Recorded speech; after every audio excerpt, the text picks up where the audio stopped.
2023, faktor yang mempengaruhi keberhasilan penerapan sistem pakar diagnosa penyakit gigi adalah kualitas data yang memadai serta pengembangan dan pemeliharaan sistem. Sistem pakar diagnosa penyakit gigi menggunakan metode forward chaining sangat berperan penting untuk dijadikan alternatif pilihan yang dapat digunakan untuk mengatasi kendala dan pendiagnosaan penyakit gigi. Metode SLR dapat digunakan untuk mengidentifikasi sistem pakar diagnosa penyakit gigi menggunakan metode forward chaining.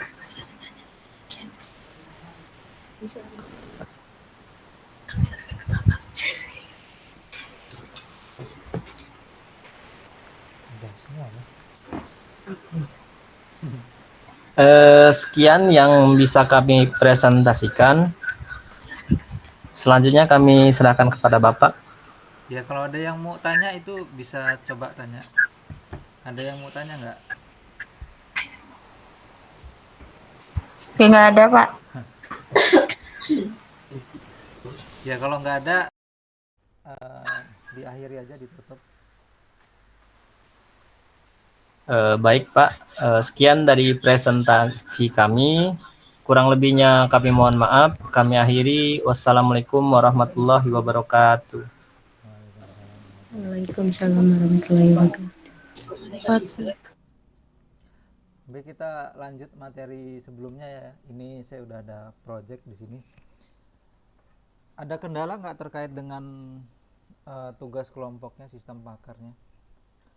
Nanti kan di akhir UAS kan nanti kita kumpulkan itu tugasnya. Jadi kalian bagi aja kelompoknya, pakai kelompok yang lama juga nggak apa-apa, dibagi nanti dibuat sistem pakar, kemudian terakhir nanti di mendekati UAS nanti projectnya dikumpul gitu. Sistem pakarnya bebas ya, itu nanti sistem pakarnya bisa berbasis website, bisa berbasis Android, itu bebas gitu.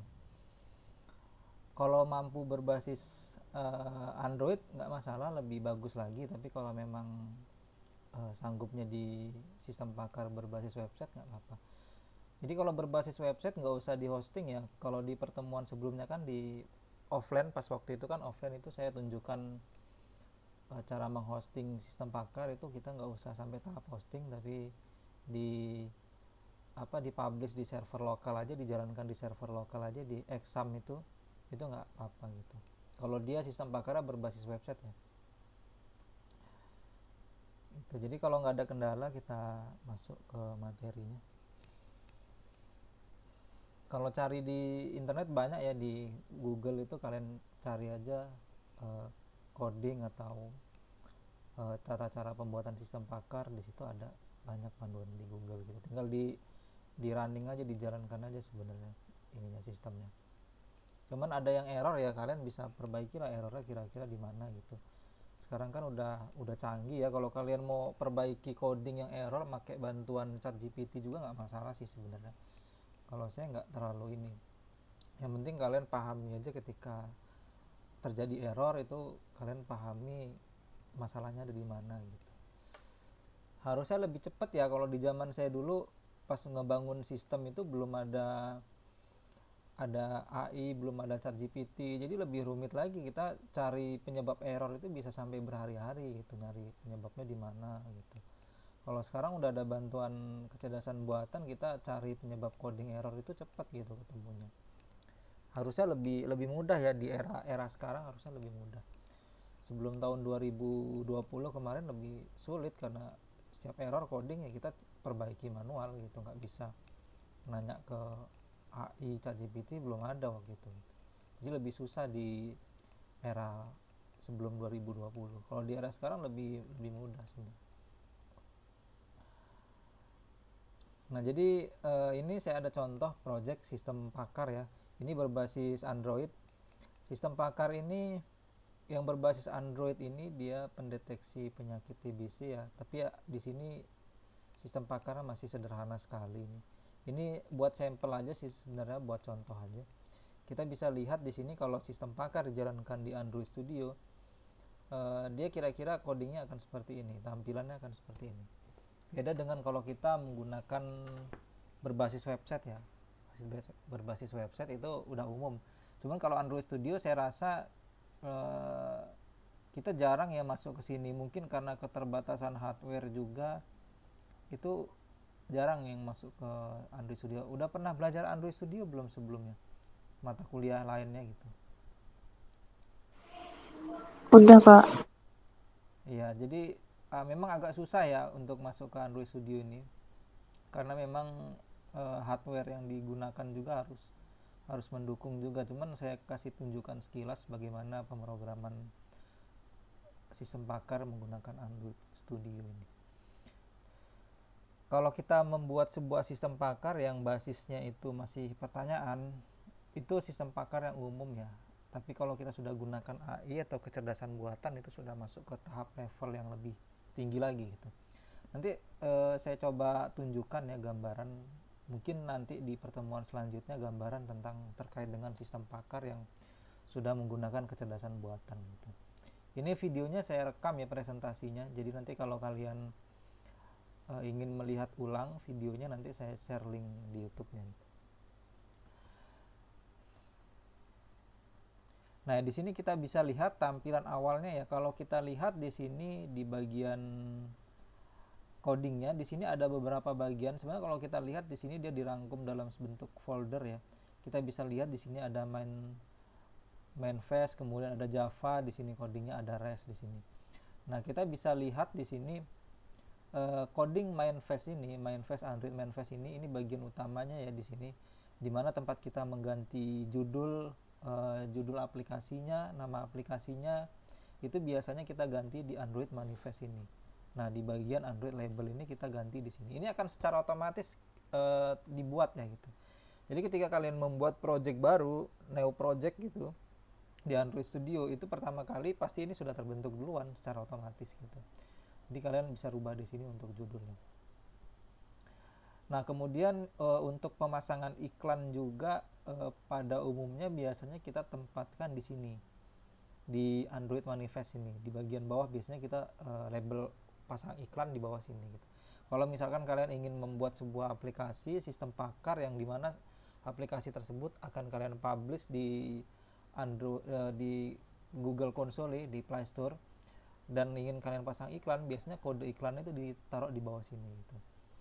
Sama di bagian layout di situ. Di bagian layout, bagian tampilan itu biasanya ditaruh di situ. Nah, yang kedua di sini ada Java ya. Nah, Java ini dimana tempat coding utamanya ya. Coding utamanya, jadi dalam artian di sini coding untuk menjalankan sistem tersebut gitu. Karena di sini ada dua, dia terbagi menjadi coding UI-nya dan coding sistemnya gitu. Sama dengan website ya, website kan ada bagian tampilan, itu yang diatur dengan CSS, Bootstrap, kemudian ada juga yang berfungsi untuk mengatur sistem website tersebut gitu. Supaya ketika diklik ini nanti akan muncul ini, supaya diklik ini akan muncul, nah itu bagian dari sistemnya gitu. Tapi bagian tampilannya ada UI-nya, itu tampilan Bootstrap-nya dan lain-lain, itu bagian luarnya gitu, untuk menghubungkan antara interface dengan si penggunanya tadi. Nah, kita bisa lihat di sini ini bagian Java. Kita klik di sini ya bagian Java.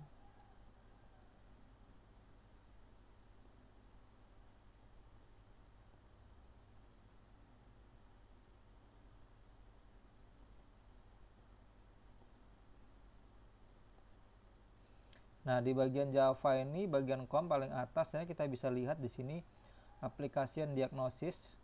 Nah, ini bagian codingnya ya. Ini ada activity, adapter, data, object di sini. Nah, ini bagian coding sistemnya di sini. Nah, coding penampilannya kita bisa lihat UI-nya di sini, dia berada di posisi di rest ya, di posisinya. Di rest, kemudian di bagian layout. Nah, ini kita bisa lihat ini adalah coding dari tampilan dari ini, coding sistemnya, ini tampilan dari coding UI-nya. Kita bisa lihat di sini misalkan activity main. Activity main ini tampilan akan seperti ini. Ini coding yang menghubungkan antara si sistem dengan si pengguna. Ini tampilan dari activity main-nya, tampilan utamanya ya, menu utamanya. Makanya di sini ada mulai diagnosa, informasi TBC dan lain-lain di sini. Nah ini tampilan ini codingnya seperti ini gitu. Kita bisa kalau di Android Studio kita bisa rubah di codingnya, kita bisa rubah di tampilannya langsung gitu. Jadi kita bisa geser posisi ini ke atas, ke bawah gitu. Nanti di sini akan menyesuaikan secara otomatis di codingnya gitu. Nah ini dari segi tampilan atau dari UI-nya. Kemudian dari segi Java-nya, dari segi sistemnya di sini kita bisa lihat di bagian application diagnosis ini. Nah, kita bisa lihat di sini ada activity, kita bisa klik aja di activity, kemudian di sini ada main activity. Nah, ini adalah sebuah coding yang digunakan untuk sistemnya gitu, untuk menjalankan tampilan ini supaya dia diklik mulai diagnosa, maka dia akan muncul ke halaman selanjutnya. Atau diklik informasi TBC, dia akan memunculkan tab atau halaman baru. Nah, itu yang bekerja adalah coding sistemnya, yaitu di sini posisinya. Di activity, kemudian di dalamnya ada main activity. Kita bisa klik 2 kali di sini. Nah, di sini akan muncul coding-codingnya ya, tampilannya di sini.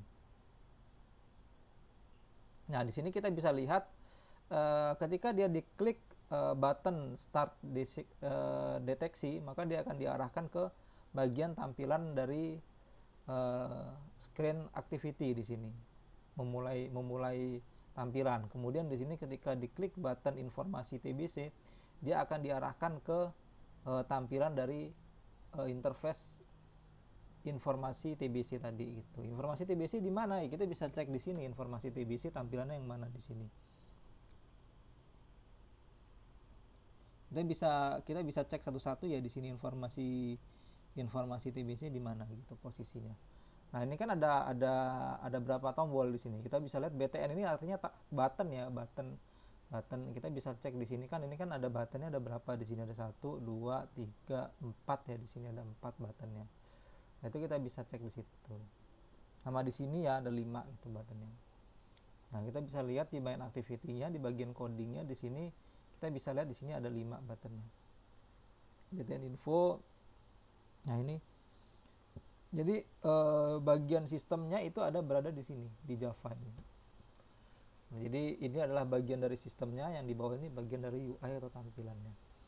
Kalau kita ingin mengedit tampilannya, maka kita akan masuk ke bagian activity main. Kita ingin mengedit tampilan ini, kita ingin memberi warna, itu kita masuk ke bagian activity main di bagian layout. Tapi ketika kita ingin mengubah sistemnya, bagaimana supaya informasi TBC ini diklik pindah ke halaman yang A, yang B gitu. Kita settingnya di bagian main activity ini. Nah, di sini kita bisa lihat codingnya main activity ini, kemudian di sini hasil akhir jadinya. Kemudian ketika kita ingin melakukan running, ini untuk Android Studio ada cukup beberapa cara ya di sini. Yang pertama kita bisa gunakan mode debugging. Jadi mode debugging itu kita gunakan kabel data yang kita colokkan ke komputer, ke laptop kita, kemudian kita hubungkan ke HP kita. Dalam mode debugging ini kita harus aktifkan ya, mungkin saya nggak tahu ya kalian udah tahu apa belum ya mode debugging itu kayak mana. Jadi mode debugging itu ketika kalian mengaktifkan di bagian pilihan pengembangan ya. Jadi kalau di Samsung itu di bagian pilihan pengembangan. Saya nggak tahu di HP merek lain, cuman namanya pasti sama di situ, cuman namanya istilah-istilahnya aja yang berbeda, tapi namanya sama gitu. Artiannya, fungsinya sama gitu. Biasanya mungkin develop pengembangan dan lain-lain gitu. Nah, itu tergantung setiap HP itu beda-beda gitu ya nama istilahnya. Cuman secara fungsi sama. Cuman kalau di Samsung namanya itu pilihan pengembangan. Nah, untuk mengaktifkan pilihan pengembangan itu biasanya ada itu menu tersembunyi ya, pilihan pengembangan. Kalian bisa cek aja di YouTube bagaimana mengaktifkan menu pilihan pengembangan pada HP. Nah, itu di YouTube banyak caranya itu. Kalau di Samsung biasanya kita masuk ke bagian tentang ponsel, kemudian informasi perangkat lunak di situ. Nah, di situ ada versi kernel kalau nggak salah, namanya versi kernel. Itu diklik 4 kali kalau nggak salah, baru nanti muncul menu pilihan pengembangan. Nah, kalau sudah muncul pilih pengembangan itu, baru kita bisa masuk ke menu itu, terus kita aktifkan mode debugging di situ. Itu menu tersembunyi ya di HP gitu. Jadi nggak dia, kita kalau pertama kali beli HP nggak ada menu itu gitu, harus diaktifkan manual. Nah, ketika sudah diaktifkan mode debuggingnya, kita bisa langsung hubungkan HP kita ke laptop kita menggunakan kabel data. Nah, tujuannya apa mode debugging ini? Tujuannya supaya ketika kalian PC atau laptop kalian kurang memumpuni atau kalian ingin menguji langsung aplikasi kalian di dalam HP kalian, itu bisa gunakan mode debugging itu. Nah, jadi setelah kalian colokkan HP kalian ke PC, kita bisa install di bagian sini. Cuman ini belum saya install ya, karena ini HP saya barusan ganti sekitar beberapa bulan yang lalu, 3 bulan yang lalu. Jadi belum saya install ya di sini. Jadi dia nggak terbaca di sini. Coba saya cek. Ya, dia di sini nggak terbaca ya. Kalau dia terbaca di sini nanti harusnya ada Samsung apa gitu. Tapi ini karena belum saya install, jadi dia nggak terbaca di sini. Nah, yang terbaca di sini hanya device Samsung A32 ya. Ini HP saya yang lama ya. Dia terbaca Samsung A32 di sini. Jadi HP saya belum terbaca di HP yang baru ini, belum saya sinkronisasi ya, jadi dia nggak terbaca. Virtual device, coba saya refresh ya.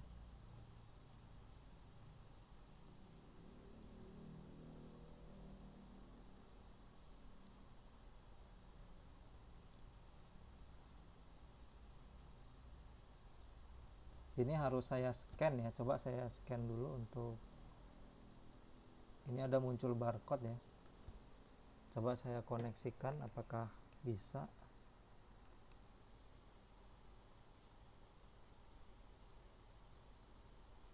Aktifkan. Oh, ternyata dia harus sinkronisasi dengan WiFi ya. Kalau saya aktifkan WiFi saya, hotspot saya mati, nanti koneksi ke Zoom-nya putus ini. Jadi dia harus sinkronisasi ke jaringan WiFi dulu baru bisa terhubung mode debuggingnya ke Android Studio-nya. Jadi nanti kalau dia sudah terkoneksi, dia akan muncul di sini, misalkan Samsung apa gitu. Kalau kalian pakai HP Samsung gitu, itu tergantung tipenya gitu. Nah, kalau sudah pakai mode debugging, kalian nggak usah pakai emulator lagi. Jadi langsung aja di running di HP bisa gitu. Jadi langsung terinstall di HP. Atau kalau misalkan memang nggak bisa juga, bisa langsung di run langsung di sini. Jadi ada build di sini, bisa masuk ke bagian build APK di sini. Nanti bisa langsung diinstal. Nanti dia langsung terdownload dalam bentuk file APK, jadi tinggal dipindah aja ke HP, langsung diinstal gitu. Cuman ya itu prosesnya memang agak ribet gitu. Kita harus mindahin data tadi itu gitu. Mindahin filenya gitu. Kalau support emulator malah enak gitu. Jadi kalau support emulator kita nggak perlu pindah-pindah data, nggak perlu pakai kabel data, kita bisa langsung menjalankan di emulator di laptop kita. Nah, sebagai contoh di sini saya akan coba untuk merunning sistem Pakar ini ya. Sistem Pakar ini berbasis Android. Kita akan coba running. Di sini saya menggunakan emulator Pixel 4 ya. Pixel 4 di sini API-nya 31. Kita bisa coba di sini. Ini saya sudah pindahkan ke Pixel 4 API 31, kemudian saya coba untuk running ya.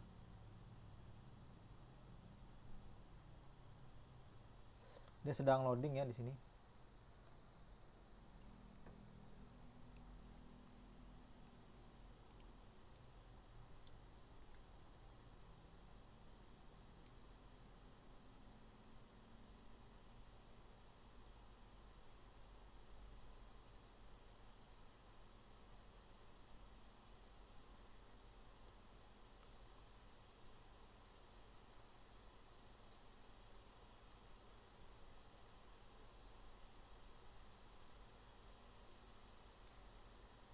Nah, ini lagi loading. Jadi kalau kita pakai emulator, kita mirip kayak pakai HP beneran ya.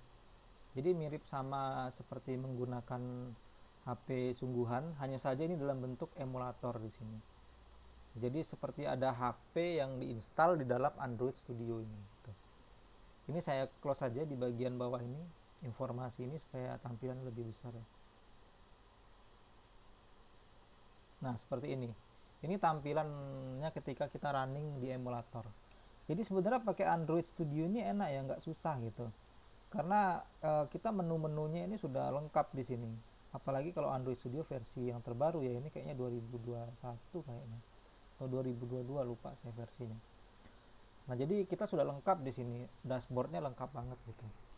Kita bisa langsung desain aplikasinya. Beda ya kalau kita pakai app Inventor ya, itu beda itu di situ. Kalau Android Studio lebih mudah. Ini cukup berat ya ketika kita running Android Studio ini. Saya akan coba cek di bagian test manajernya untuk menguji, melihat. Nah kita bisa lihat di sini bahwa Android Studio ini lebih besar pakai Android Studio ya, dia makan RAM-nya daripada menggunakan ini apa, Unity. Jadi kalau kalian belum tahu ya, Unity itu sebuah software yang biasanya digunakan untuk membuat game 3 dimensi atau game 3D. Cuman dia juga bisa dibuat untuk sistem pakar juga, sebetulnya bisa kalau dimodifikasi bisa gitu. Ukuran lebih kecil Unity, padahal hasilnya lebih bagus juga Unity. Cuman memang karena dia didesain untuk khusus untuk game, mungkin ukurannya lebih kecil. Kalau Android Studio ini kan multifungsi ya, bisa untuk aplikasi, bisa untuk game, bisa untuk simulasi 3D, jadi semua bisa gitu. Cuman lebih fokus ke aplikasi sebenarnya kalau Android Studio. Kalau game agak susah mendesain game di Android Studio. Tapi kalau kalian membuat aplikasi sistem pakar, nah itu Android Studio itu yang paling utama di situ. Nah di sini kita bisa lihat Android Studio ini menggunakan RAM 2 GB ya, Google Chrome 1 GB, kemudian Kemu ini masih bagian dari Android Studio ya, bagian dari sistemnya. Di sini 684 MB, Mozilla 500, OpenJDK ini 439. Jadi kalau di total ini kita bisa lihat RAM yang digunakan ini sudah 13,3 GB ya. Di sini padahal saya hanya buka Google Chrome, Android Studio sama Mozilla sama WA ini. Jadi cuma dikit lah yang saya buka. Tapi RAM yang sudah kepake sudah 13 GB di sini. Jadi bisa dibayangkan cukup besar sekali ketika saya menggunakan emulator dalam menjalankan Android Studio ini. Kalau saya tidak gunakan emulator, dia lebih kecil biasanya. Lebih kecil. Android Studio ini biasanya cuma makan RAM sekitar berapa giga lah gitu, nggak sampai sebanyak ini gitu. Cuman karena dia dijalankan juga dengan emulator, jadi emulator tuh yang cukup besar. Emulator tuh bisa sampai 3 gigaan dia ngabisin RAM gitu. Nah kita bisa lihat CPU-nya masih dalam batas wajar ya di sini CPU-nya.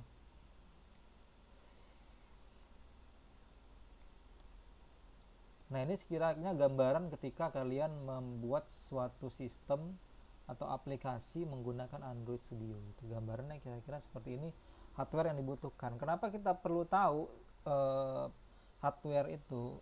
Jadi supaya ketika kita mengajukan sebuah judul project penelitian atau apapun itu yang berkaitan dengan tugas ataupun di luar tugas, kita harus bisa mengukur mampu nggak kira-kira kita menyelesaikan project itu gitu.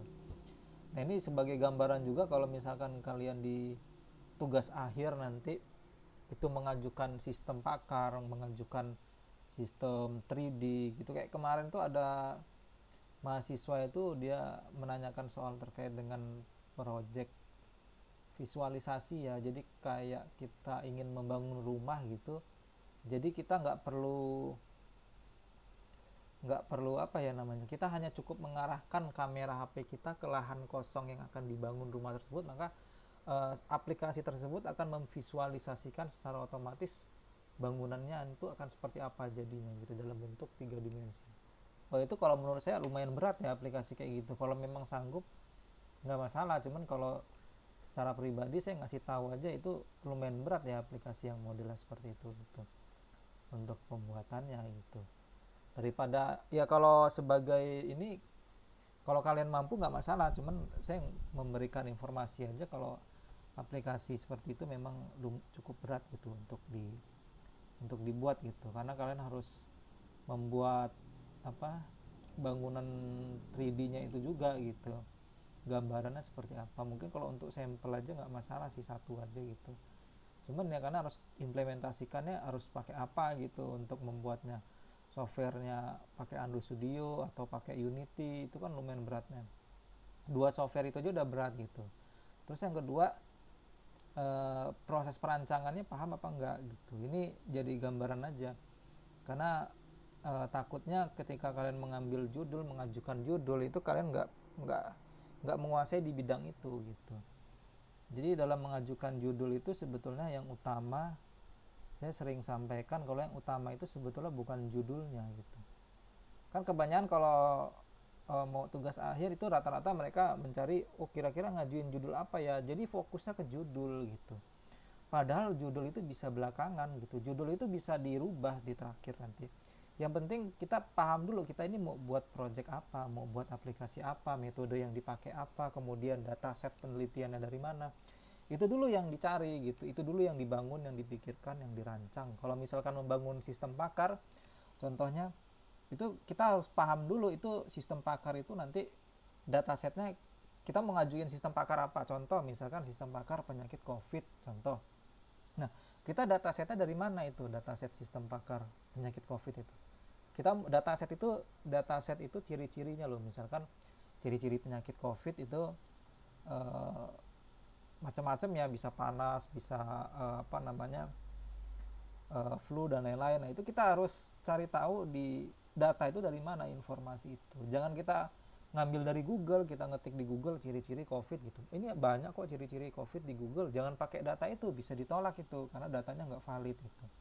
Jadi data yang valid kita harus ambil sumbernya dari dinas kesehatan langsung atau dari rumah sakit terkait di mana tempat kita studi kasus penelitian tersebut gitu. Jadi kita harus pahami dulu dataset itu kita ambil dari mana gitu. Jangan kita, memang kalau kita ketik di Google banyak gitu. Kita mau bangun sistem pakar penyakit TBC misalkan itu.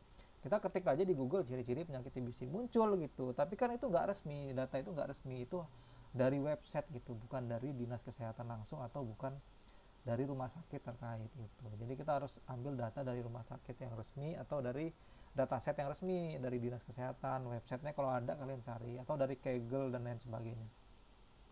Nah, setelah tahu nih sumber datanya dari sini, baru kalian tentukan metode apa yang akan digunakan gitu untuk penelitian ini gitu. Metode apa yang akan digunakan, terus kemudian baru masuk ke tahap perancangan codingnya. Nanti mau pakai apa nih buatnya, mau pakai bahasa, mau pakai versi website atau versi Android, itu tentukan di situ gitu. Nah, kira-kira kalau pakai Android sulit nggak gitu, terus kalau pakai Android kira-kira laptopnya mampu nggak menjalankannya gitu. Nah, kalau sanggupnya pakai website, ya udah berarti pakai website, berarti pakai exam kan menjalankannya. Nah, itu kalau pakai exam kan rata-rata semua laptop bisa gitu. Nah, pakai exam. Nah, kalau semua itu udah jelas gitu, baru nanti tentukan judulnya gitu. Oh, saya ingin mengajukan sistem pakar untuk mendiagnosa perbedaan antara COVID dengan flu. Nah, gitu. Dengan dia menggunakan metode apa, misalkan metode forward chaining, dan dia berbasis website contohnya. Nah, itu udah jelas tuh gambar, nanti judulnya baru ditentukan gitu. Yang penting kerangka awalnya itu udah jadi dulu. Kalau judul itu bisa ditentukan belakangan gitu. Bisa menyesuaikan gitu. Karena kan kebanyakan mereka sekarang ini kalau mau mengajukan skripsi, tugas akhir itu fokus ke judul. Saya ngajuin judul apa ya gitu. Jadi yang dicari itu judul, bukan mau buat apa, tapi yang dicari judul. Judulnya bagus nggak ya kalau saya ngajuin ini? Nah, itu gawat itu kalau kayak gitu. Kita terlalu fokus ke judul, nanti iya kita dapat sebentar, ada WA ya.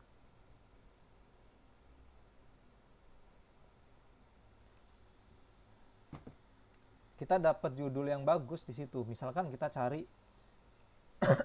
referensi gitu di internet atau di skripsi orang gitu, ketemu, pakai judul ini aja lah bagus gitu. Nah, pertanyaan kita mampu nggak untuk menjalankan project itu gitu, sesuai dengan judul tersebut. Misalkan virtual reality untuk simulasi pembangunan rumah gitu, kan judulnya keren gitu, bisa memvisualisasikan bangunan rumah gitu. Nah, tapi banyak yang nggak ngerti ini buatnya pakai aplikasi apa nanti gitu, terus pakai metode apa gitu.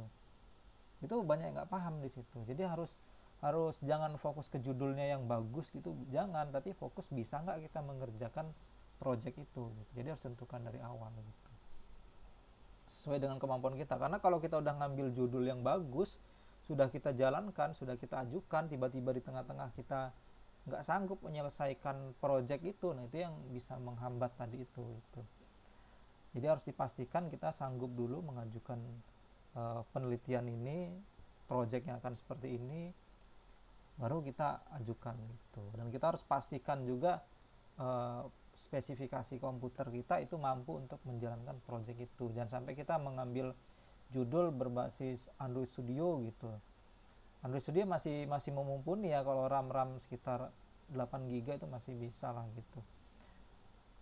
Cuman kalau ada yang nggak sanggup gitu, di situ software tinggi gitu, software yang kelas atas gitu, komputernya nggak ini, nanti kesusahan sendiri gitu pas mau menjalankan projectnya gitu, untuk cari gitu. Mungkin bisa pakai komputer lab, cuman kan nggak bisa setiap saat gitu, nggak bisa setiap saat kita pakai komputer lab gitu. Kalau malam kita pengen ngerjain skripsi, mau menguji coba aplikasi kita, susah kan kayak gitu.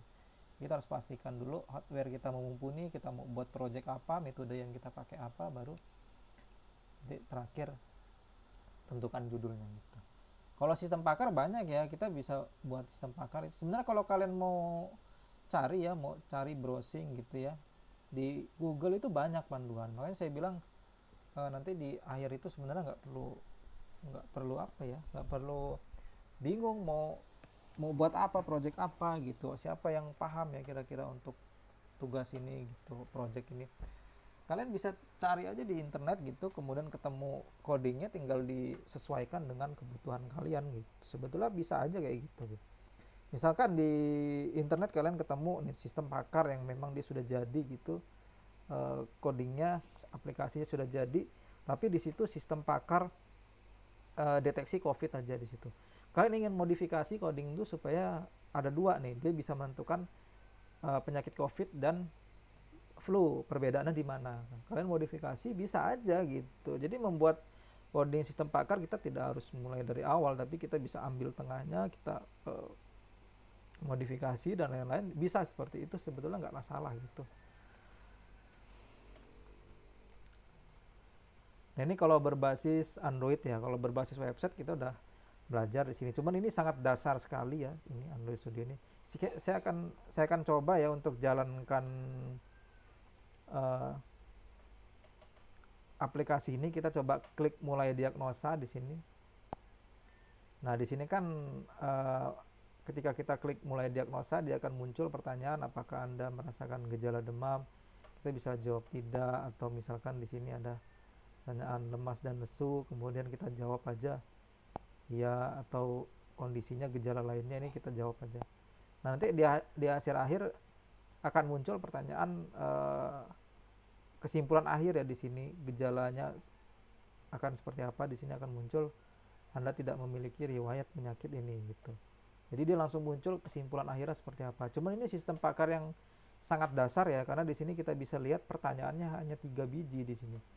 Nah harusnya sistem pakar kalau dia berbasis pertanyaan nggak sedikit kayak gini gitu, karena ini hanya sampel aja, hanya contoh aja, jadi pertanyaannya cuma sedikit di sini. Harusnya pertanyaan sistem pakar itu lebih dari 3, minimal bisa sampai 20 gitu pertanyaannya, supaya akurasi kesimpulan akhirnya itu tinggi gitu. Kalau cuma 3 gini, nggak, variabelnya kurang kuat di sini, nggak tinggi hasil akhirnya. Jadi harus harus ditambah pertanyaannya. Ini kalau sistem pakar yang sifatnya basisnya pertanyaan. Tapi kalau kalian mampu ajukan sistem pakar yang sudah terkombinasi dengan kecerdasan buatan, nah itu keren lagi di situ. Nanti di pertemuan selanjutnya nanti saya akan contohkan ke kalian bagaimana sih sistem pakar yang sudah terkombinasi dengan kecerdasan buatan gitu. Kan rata-rata sistem pakar basisnya pertanyaan seperti ini. Jadi kita jawab pertanyaan-pertanyaan sesuai dengan gejala yang kita alami, maka di akhir akan muncul kesimpulan kita diagnosanya seperti apa. Itu kan seperti itu. Cuman di situ masih ada titik kelemahannya pada sistem pakar seperti ini. Dia kalau misalkan kita jawab pertanyaannya salah, maka kan kesimpulan di akhirnya juga akan ikut salah juga gitu. Jadi yang menentukan akurasi dari sistem pakar tersebut itu secara nggak langsung kita juga yang menentukan, karena salah atau benarnya jawaban yang kita jawab di situ itu akan menentukan hasil akhirnya gitu. Itu yang masih jadi kelemahan di situ. Tapi kalau kita sudah gunakan kecerdasan buatan yang terkombinasi dengan sistem pakar, maka di situ kita nggak perlu mengisi pertanyaan lagi. Terutama misalkan sistem pakar yang berkaitan dengan diagnosa penyakit-penyakit luar ya. Penyakit-penyakit luar, contoh misalkan penyakit kulit gitu. Antara penyakit panu dengan penyakit kudis kan beda ya bentuknya.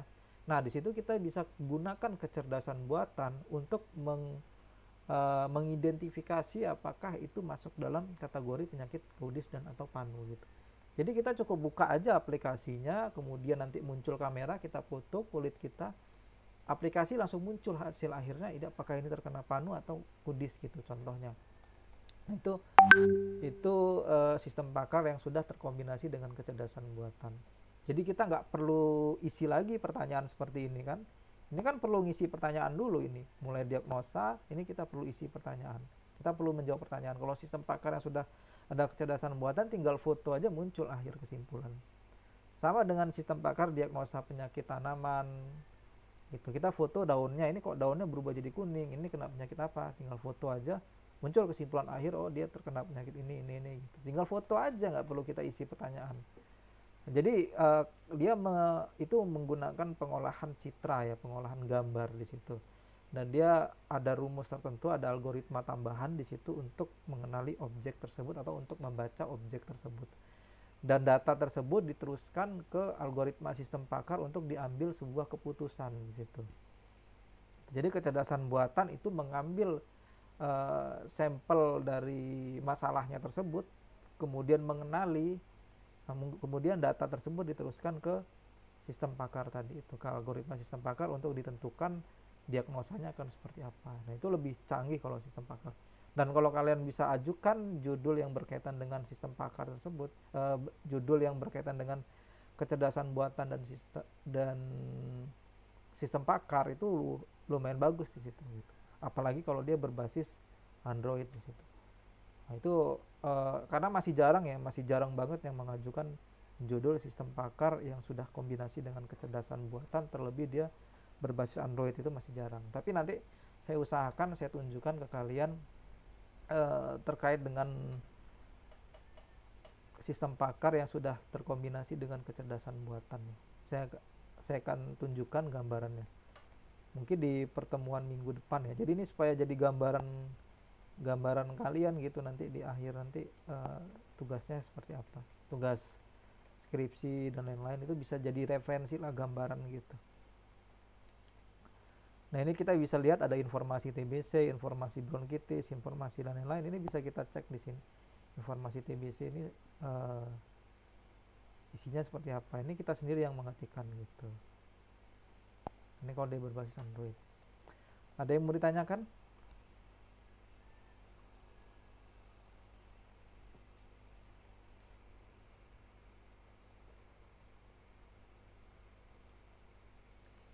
Kalau ada kendala terkait dengan pembuatan sistem pakarnya bisa diskusi ya, bisa tanya di WA. Kalau misalkan kita kan pertemuannya setiap seminggu sekali ya gitu. Nanti bisa diskusi di WA. Baik, Pak. Baik, Pak. Kalian bagi sendiri ya kelompoknya, karena saya pakai kelompoknya lama nggak masalah gitu. Nanti dibagi kelompoknya di akhir semester, nanti tinggal dilaporkan aja aplikasinya. Tapi kalau bisa jangan sama ya aplikasinya. Jadi kelompok A sama kelompok B itu sistem pakarnya jangan sama nggak masalah asal berbeda gitu. Misalkan yang satu sistem pakar diagnosa penyakit COVID, yang satunya juga diagnosa penyakit COVID, tapi yang satu pakai metode forward chaining, yang satu pakai metode apa yang berbeda, atau tampilannya dari segi tampilannya memang sudah berbeda gitu nggak masalah. Atau yang satu COVID dengan flu kombinasi, yang satu hanya COVID aja, nggak masalah gitu. Tapi jangan sama banget gitu. Nah, yang kopas sama gitu, nah itu yang nggak bisa gitu. Saya Iya, sudah Pak. Saya sudah tunjukkan kemarin kan cari ininya di mana sumbernya. Bisa kalian cari di YouTube atau di Google langsung, atau misalkan cari di GitHub juga bisa gitu.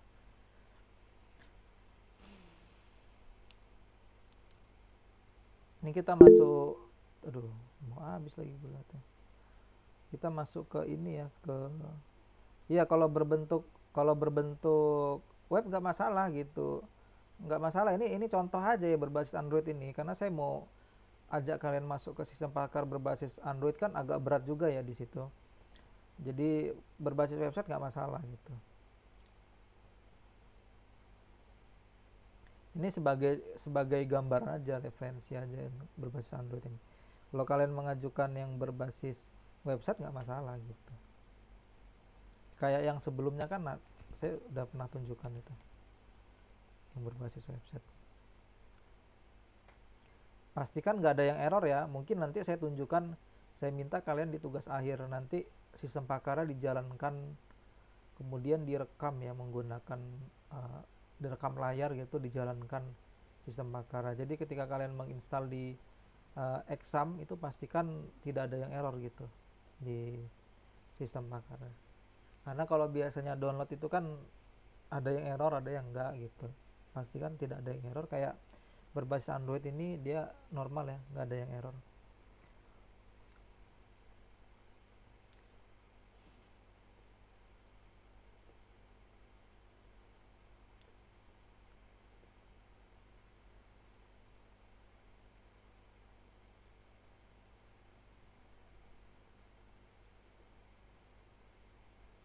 Wah, kok sini. Nanti kalau misalkan ada yang ketinggalan materinya, kalian bisa bisa cek di YouTube ya. Ini saya rekam, nanti saya upload di YouTube untuk rekaman ininya. Ya, Pak.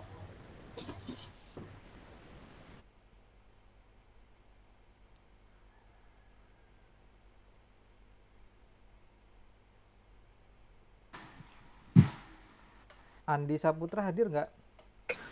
Hadir, Pak. Tri Wahyuni, Hadir, Pak.